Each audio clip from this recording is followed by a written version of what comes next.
How are you doing today? Glad to hear. Any questions, needs, concerns, etc. before we get started today?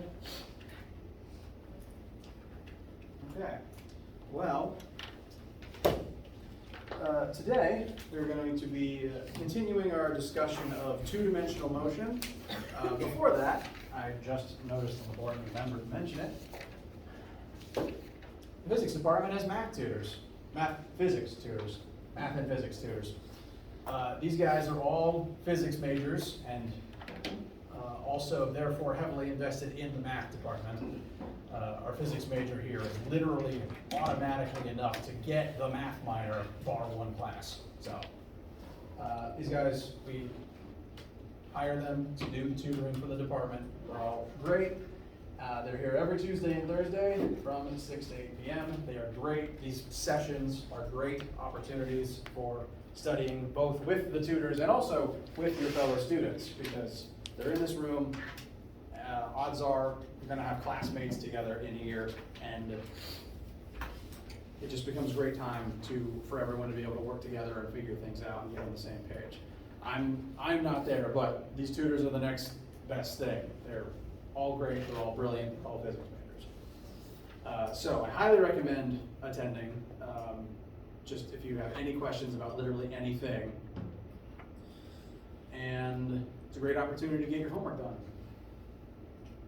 So that's going to stay there for the time being.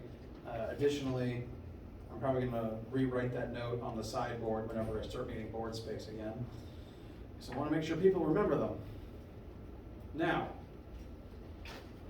for lecture today, last time we began looking at this scenario and just using it to describe, to kind of continue on with projectile motion and also to start looking at how we use trigonometry to help us understand two-dimensional motion. This cannon is being fired off of a cliff. The cannonball is launching at 100 meters per second and the cannon is pointed at 75 degrees. That 100 meters per second is neither x nor y. It is both simultaneously. And the 75 degrees helps us figure out how much of that 100 gets divvied up into either axis. Since in order to do 2D math in this class, we have to treat each axis as occurring simultaneously, but we have to do the math for each axis separately. And so, last time we used SOHCAHTOA to help find the x and y components for this triangle, and we left it there last time. Today we're going to continue on and actually answer the rest of the question itself. Correct me if I misremembered or misrecorded in my notes, but I believe we determined the x component of this launch velocity is 25.9. and the y component is 96.6. Is that correct? All right. So that was how we used SOHCAHTOA to divvy up that 100 meters per second. The two legs do not add up to the hypotenuse. Instead, the relationship between all three legs is that of the Pythagorean theorem. And the angle always determines how much of the original vector ends up in either axis. Pro tip / fun fact, if you are ever trying to throw or launch for distance, maximum distance possible, you want to launch at 45 degrees. The math for a 45-degree angle maximizes the relationship between x and y. It allows you to go as far forwards as possible in the time the projectile is in the air. So 45 is just automatically a magic angle for distance. Any other angle, you won't go quite as far. You'll either shoot too high up and not go forwards, or you don't have enough time in the air to go forwards. So, brief tangent there. In this case, since this is a 75-degree angle, we're actually going to mostly shoot up rather than forwards. And that's why the vertical leg of the triangle is the bigger of the two. And what those legs solved for, I want to briefly mention that every vector in this class can be written two different ways. We're going to try to start thinking about things two-dimensionally whenever possible. And there's always two ways to describe a two-dimensional vector. One is using the components that we found, because these two components can be treated as, say, coordinate points on a coordinate system to determine where something points from the origin. So if our coordinates on a coordinate system were 25.9 and 96.6, and we start from the origin, those coordinates would represent the velocity vector if this was our endpoint. But simultaneously, every vector also has magnitude and direction. So just writing 100 meters per second at 75 degrees is also a way that you can describe any 2D vector. All vectors can be described in either component form or magnitude and direction form. Often you'll be given one of them and need to use trig to find the other. And frankly, if you know an entire triangle, you've already got both worked out. Because the coordinate form always forms the legs of the hypotenuse, where the magnitude is the coordinate form is the two legs of the right triangle, where magnitude is the hypotenuse and direction is the angle. So the two forms connect to each other pretty thoroughly, and often you need one to find the other. But whenever I ask you for a vector, unless I'm specific about wanting one form or the other, either way is a correct way to describe and write down a vector answer. Yeah, so unless I am specific, unless I say, tell me magnitude and direction, or tell me coordinate form, if you find one of these, you found the vector. That's that okay? All right. Now, for this particular question, we needed to turn magnitude and direction into coordinate form so that we can use the coordinates to actually describe the motion of the object, because this is two-dimensional motion. The two axes take place simultaneously but distinctly from each other. And so to actually answer the question here, which I didn't address the actual question last time, I just wanted to use the basic setup as trig practice. The actual question being asked here is, this cannonball is being launched from the cliff, and it is going to detonate after 5 seconds. We want to find out where it detonates, which is a pretty important question if you're a fireworks operator, because you don't want to burn your neighbor's yard.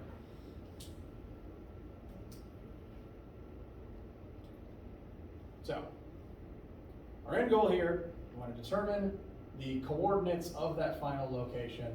And to do that, we have to examine the motion in each axis separately, which is why we already found we divvied up our initial velocity into the two different axes so that we can figure out its final position in each axis independently from each other.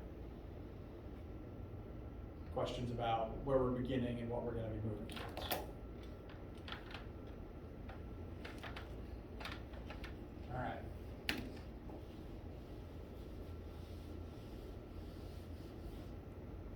So, let's write down what we know and what we want.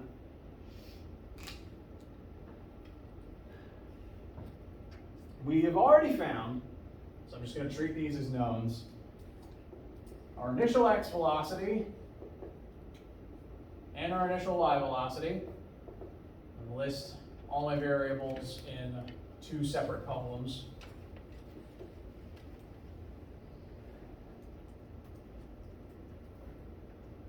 Now this is a cannonball.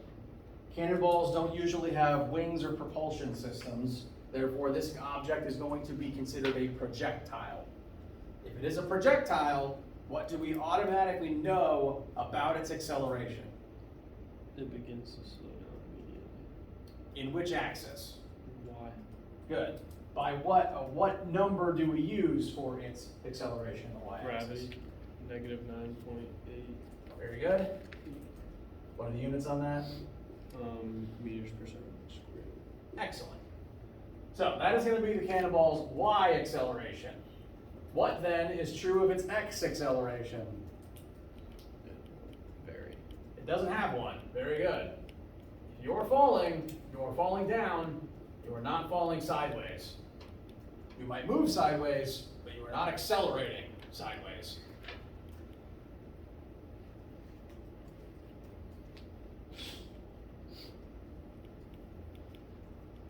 As a result, barring interesting fringe cases where we plug one formula into the other, this should never be used in an x-axis equation.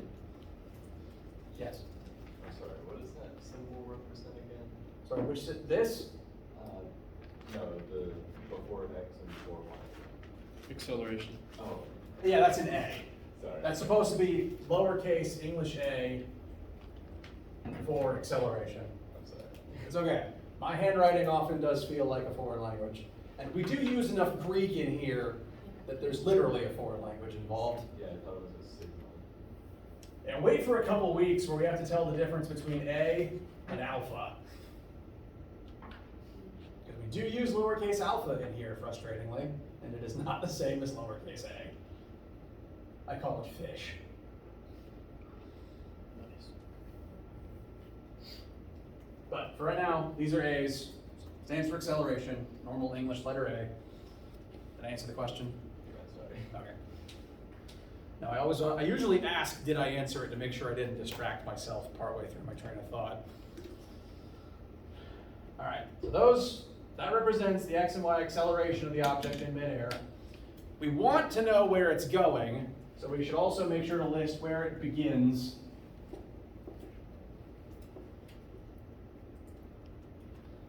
Now, I've defined the origin of this rough coordinate system as the base of the cliff. And the cannonball is being fired above the origin, but specifically 15 meters above it. So I've set this point as being 0, 15. So our initial x location is 0. Our initial y location is 15 meters up, which is important to note. If you can throw something 3 meters into the air, great. But the final height it reaches will depend on what height you start from. If you can throw something 3 meters up and you're standing on the ground, it'll reach 3 meters. If you can throw something 3 meters up and you start on top of a building, it's going to reach building height plus 3 meters. So we do have to note our starting position.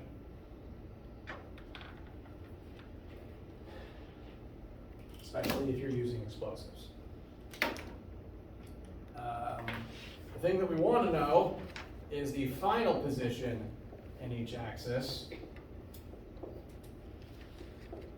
The last piece of information we're given is time. The cannonball will go off 5 seconds after it has been fired.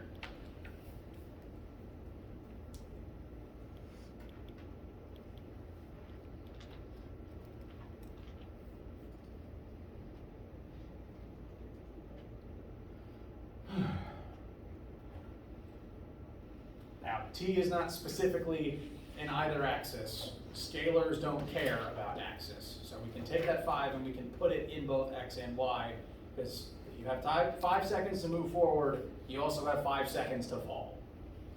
So time doesn't care about which axis you use. It's not a vector. Given what we know and what we want, what formula or formulas seem like good options to begin exploring?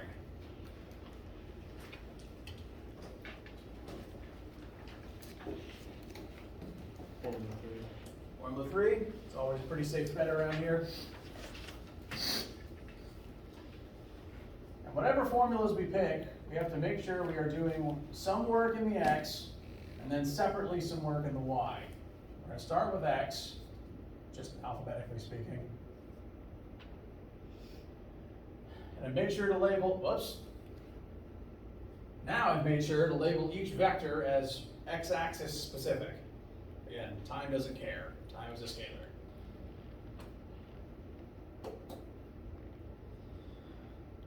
So whatever formulas we use in the x, we have to make sure we are only using x variables, and then later we will use the same formula in the y-axis to describe the y motion.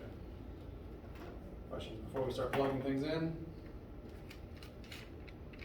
All right.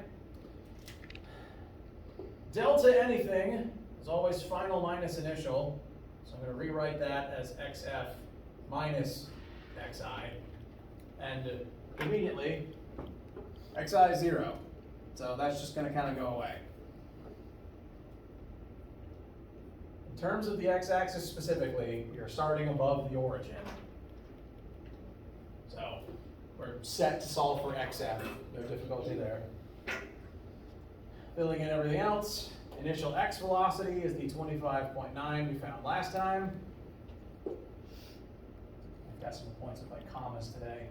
There we go. Time is 5 seconds.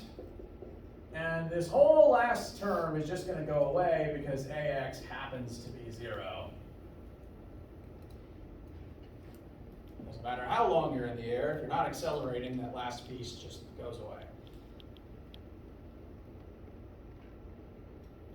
For that reason, we could use Formula 1 here, specifically in the x-axis, because we're not accelerating in the x-axis.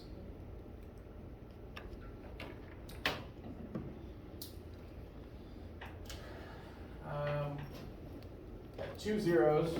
It's going to take care of a lot of the extra. To get rid of the zeros, this is going to simplify pretty quickly. We should get final x position of 129.5 meters. So that is the x location where the cannonball will explode.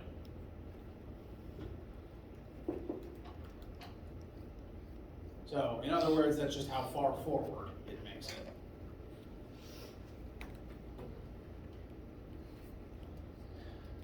Feel good so far?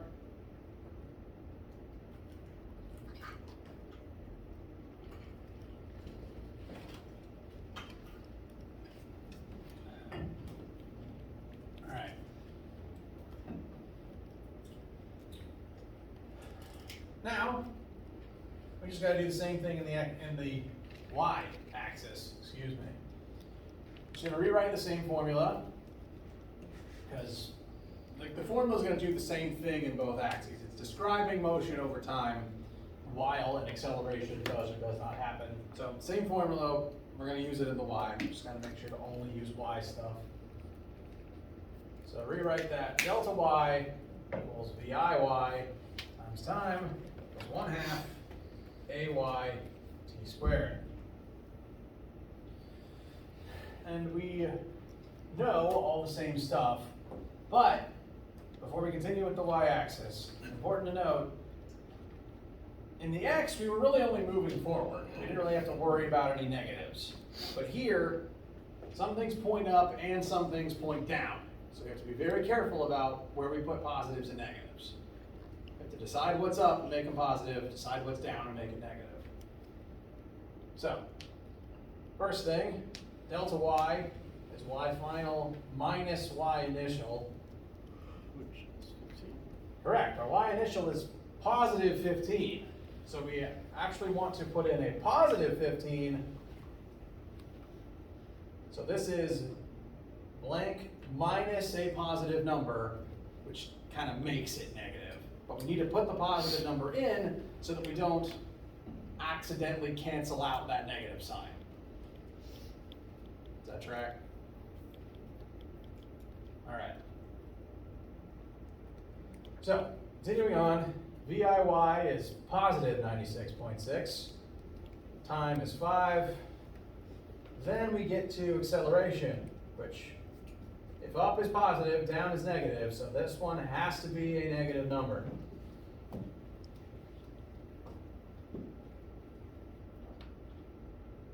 That said, all our ups are ups and all our downs are down, so we should be good to go. Questions before proceeding? All right. YF minus 15, I believe that's 483? It's 438. 43. 483 is correct. Thank you. Minus 122.5. And overall, that should give us a final answer of 375.5 meters as our final position in the y-axis.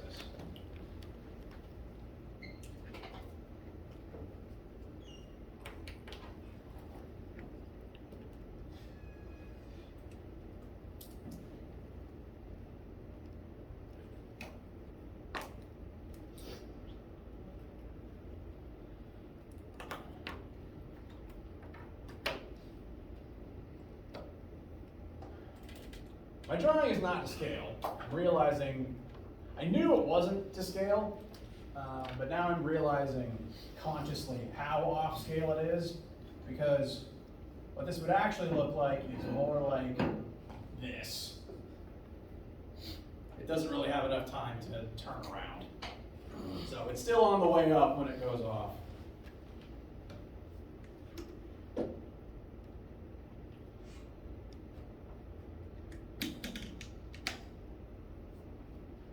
But those two numbers in conjunction describe the location where it goes kaboom. That would be basically the coordinate points of this final spot. Which again is very important if you are aiming anything, especially if it involves fire. Hey, Phil. All right. So this is kind of the convergence of two-dimensional motion and projectile motion. In this class, I usually like to describe what type of question something is. Projectile motion questions are about objects that are falling, which the cannonball is, but it's also moving two-dimensionally as it falls. So if I was to classify this question, it would be both projectile motion and 2D motion, and also involves trig. So I'd say there's three things. There's three asterisks labels to put on this in your notes. I've been working on projectile motion for a little bit, and that's still what lab this week is going to be about, but I now want to move towards more examples of 2D motion. Some of them even removed from projectile motion, just to make sure that the separate concepts make sense. Any questions, comments, etc. before we do look at one more scenario before we break for today? Okay.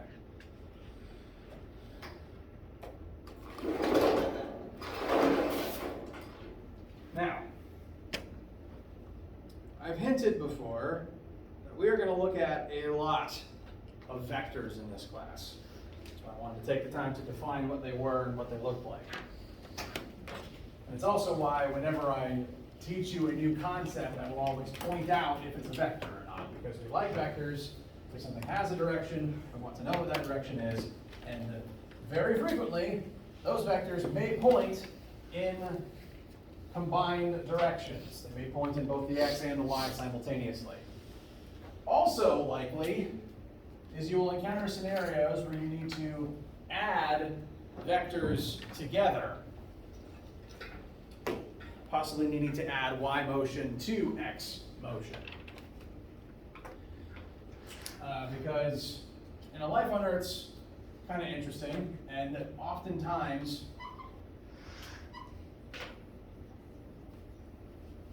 people tend to move in very odd directions. If you track like your position on campus all day relative to where you woke up, you know, dorm, buildings, lunch, campus, go for a walk, all of that motion combined is a lot of different vectors in different directions that add up to a different end result. So the next thing we're going to be working on is how to add vectors and how trig can help us do that. Some of those vectors are going to point in single directions, and some of them will not.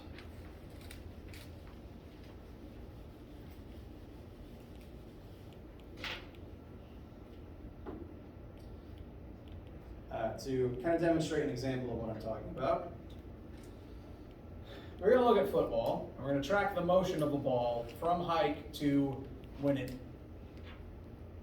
hits the ground, or when it is caught. It didn't really specify.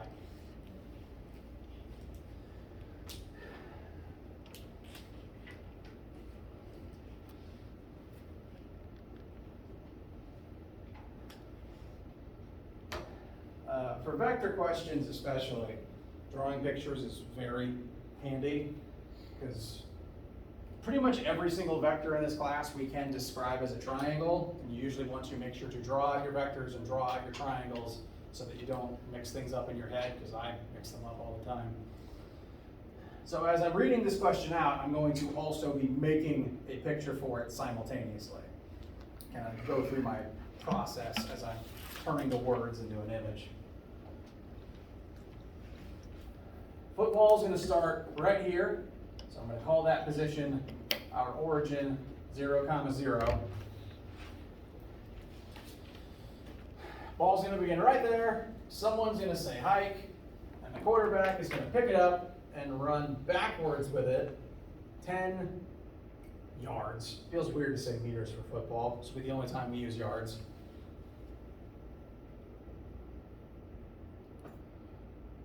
I'm specifying backwards as the negative x direction in comparison to forward positive x direction, which will take place in a second. So I'm drawing out a vector for that motion pointing backwards from the origin. Next, the quarterback is going to run parallel along the line of scrimmage for 15 yards.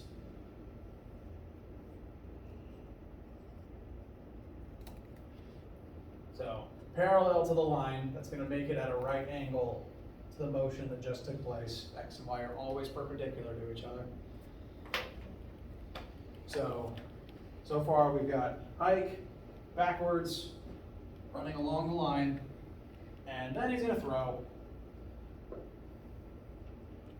50 yards forward. The ball will land or be caught there.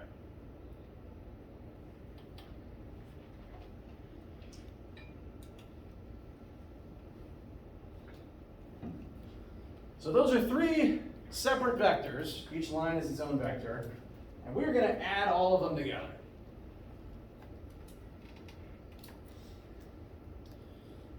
I like pictures for this, and I highly recommend you drawing pictures for all of your work. If for no other reason, then me seeing what picture you drew helps me grade your work. Because even if you don't do things the way I envision it, your picture helps me see your thought process. Sometimes my students draw things in perspectives I don't think of, and that informs their answers, and me seeing the picture helps me understand your perspective. It helps me understand that you knew what you're doing. You just viewed it from a different angle. So pictures are always good. We're going to draw lots of them in here. On this picture, our end goal is going to be figuring out where this thing lands and describing its vector displacement from start to finish. We're going to do that using both vector addition followed by trigonometry. First up, vector addition. When I say that, I do literally mean we are going to add vectors together. I mean it literally. Like grade school addition.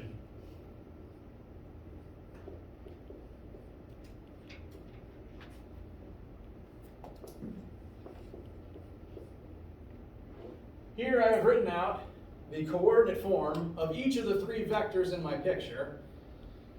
That 10 yards is entirely in the x-axis, which means its y component would be 0. The 15 yards is entirely in the y-axis, therefore its x component is 0. And the 50 is in the x, so its y component is once again 0. And I've written them in a column like this to make sure that I add x with x and y with y. Again, writing it out like this may seem kind of grade school, but at least in my head, it helps track visually x with x, y with y.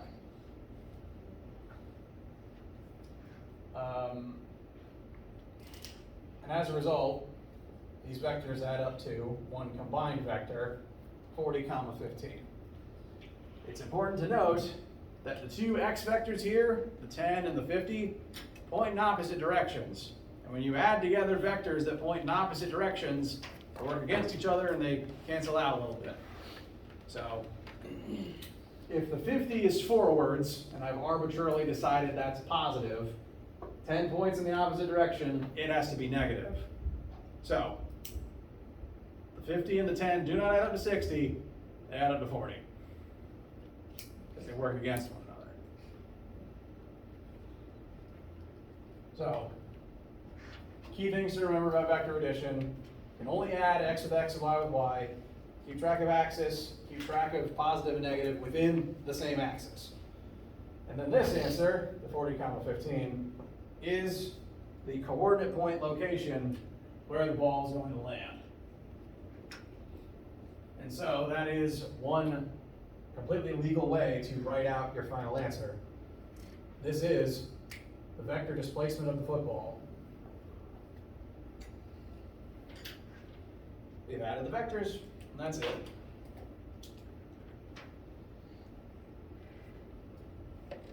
Questions so far?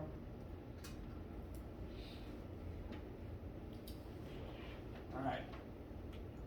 This is the easy part of vector addition, the literal addition part. Excuse me. Pictures are important, and during my pictures, I always draw vectors tip to tail. So start with one vector, and where it ends, the next one starts.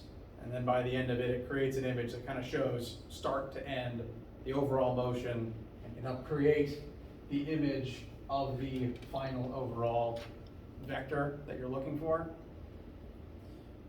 This is one completely accurate way to write out the answer, but I also want to practice the other way, because all vectors can be written two ways: coordinate form and also magnitude and direction form. So, based on this information, how would you then tell me the magnitude and direction of that green line? Positive. Positive what? The y and the x direction are both positive. They are, and so depending on your geometry classes, you could tell me that the vector points into quadrant 1, which is useful information. But I want to know the exact magnitude and direction of where it lands in comparison to where it starts. I want to know how long this green line is and what direction it's pointing in. Right triangle, yeah. Right triangles. Because the coordinate form is always, I'm just going to take this line and redraw it down here. The coordinate form always forms the legs, plural, of a right triangle. So, the magnitude is the hypotenuse of that triangle, and the direction is one of the angles, the angle that you use to tell me what direction the hypotenuse points in relationship to another axis. In this case, the way I've drawn it, it would be the angle above the x.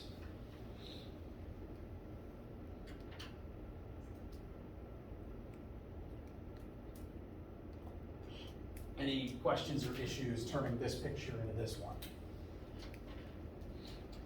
We're going to do this with every single vector in this class.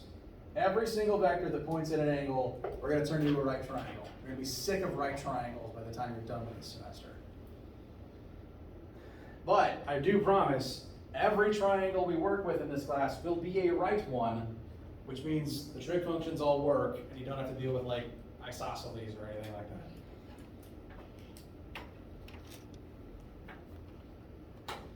So, our goal now is to turn 40, 15 into magnitude and direction, which means we need to find the hypotenuse and the angle that I labeled.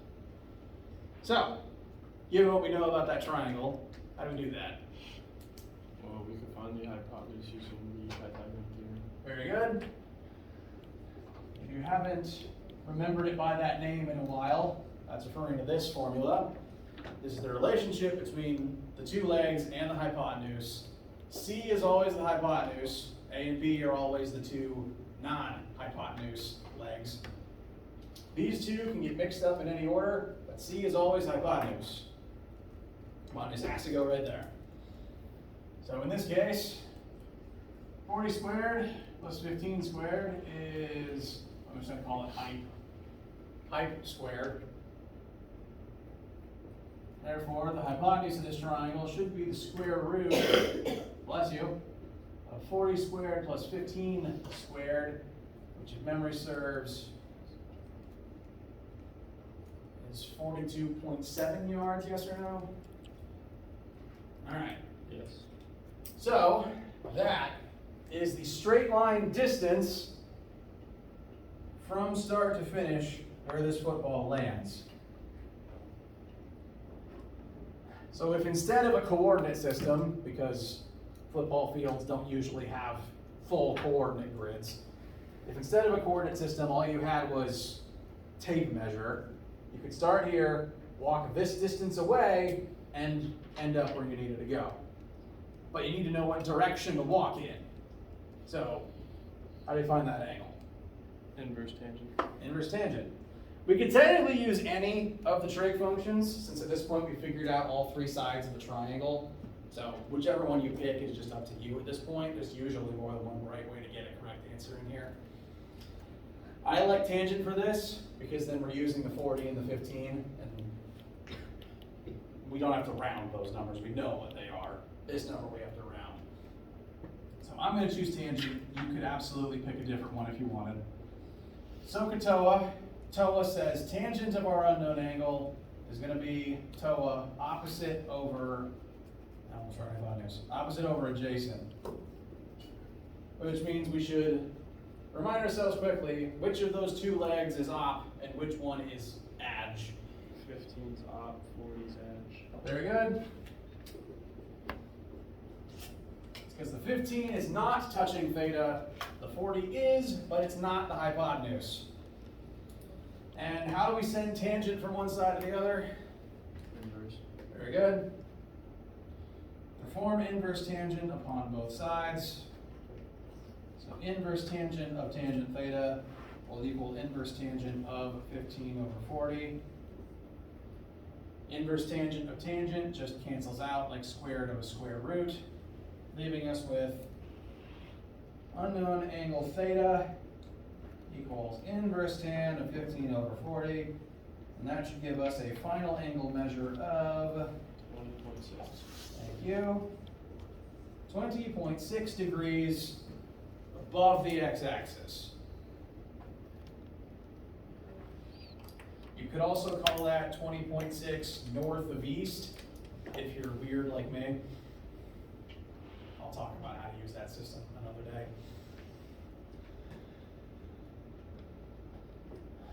So, the second way to write out this vector, the dotted green line, was to write it out as a full sentence. 42.7 yards, pointing at 20.6 degrees. That is literally magnitude followed by direction. And that information will tell you how far to walk and what direction to be facing while you do it, to figure out, to get where the football is. Not super useful on a football field, but over larger distances, like with hiking and navigation, pretty important to know exactly where you're heading. So once again, those are the two different ways to write vectors: component form versus magnitude and direction form. And very frequently, you'll have to use this process to turn one form into the other. Sometimes a question will be specific which form it wants the answer to be in. Sometimes it won't. If I don't ask specifically, either form works. I will usually be specific, but if I'm not specific, either form is a correct answer. Yes? When we do all this work on a test, would you like to see all of the work, or if we just know how to The more work you show, the better generally. Now, if you do get the correct answer and just write it down, as long as I don't have any reason to be suspicious of you, you get the points. Yeah. Like, a correct answer is correct unless I have some evidence otherwise. But Yeah, but say like, we know with tangent theta equals 15 over 40, instead of rewriting tangent theta oh, and you inverse mean to tangent. skip from here to here? Yeah. Yeah, that's fine. What I really want you to show me is that you understand what's happening. Okay. Now, I do advise showing in between steps, because if you do make a mistake, it helps me see where it happened, and you know, if it's a small thing like you had it right up here, maybe you didn't write down a negative on the next line, that's understandable. But if you leave out that middle line and you skip straight from start to answer, I don't exactly know what happened. So, you are allowed to, but I do advise the more work, the safer, so that I can give you as much partial credit as possible. Because sometimes I am looking for taking specific steps, like making sure you plug in a certain number or correctly combine a few pieces of information. So just to reiterate again, the more work, the better, but you don't have to write everything. But you better be right if you don't write everything. That answer the question? Yes. How you guys feel? All right. Questions, comments, concerns, etc.? Okay. Well, we actually got through everything I wanted to get through today. Maybe you guys asked fewer questions than my previous groups. I don't really like my lectures getting ahead of each other, so we'll start winding down at this point. I do want to show you where we're going to be taking this, though, on Friday. Because sometimes the vectors you're adding aren't exclusively x or y, and you have to break them down and then build them back up. So, just to talk briefly about how we're going to do this next time. I should have erased that first.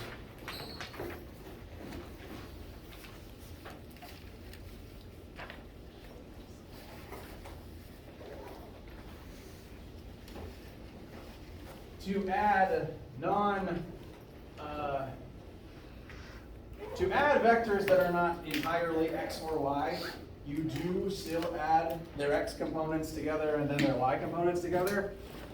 You just have to break them down first.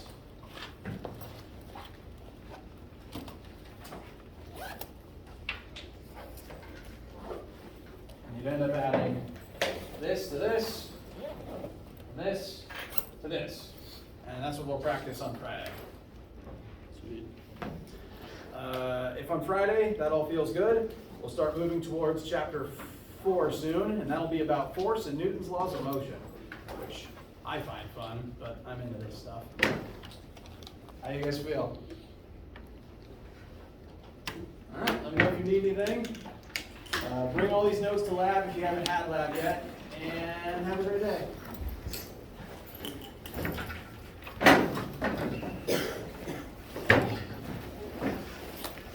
See you today.